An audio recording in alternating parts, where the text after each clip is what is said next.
Welcome back, boys. Hope everything's going well at home with your study and also your footy skills. You've learned over the last couple of weeks a little bit about the catching, also a little bit about the kicking. Today we're just going to talk quickly and briefly about lines. Now, really important for people playing on the edges, people playing outside like the likes of Peyton Jenkins. If you give him a good line, you're going to get one-on-one with the defender and create some opportunities. So a big one that we use here as well is with our back rows and our centres. We'll just get an example going. Peyton will actually hug the pole here. I'm just going to come towards you. Peyton's going to actually take the pole one way or the other, and I'm going to adjust my line late. Now, we haven't got someone passing me to me today, but we can actually have someone passing to you. It's just so it gets to you just before you get the contact, and you adjust your line late.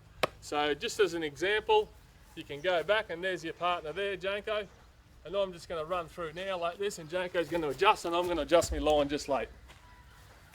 That's one way of doing it. You can also adjust the other way, depending on which way he goes. The person on the pole can give you an option either way, and you got to adjust to what happens in front of you. Obviously on the footy field, you don't know what's scripted. So again, adjust your line late.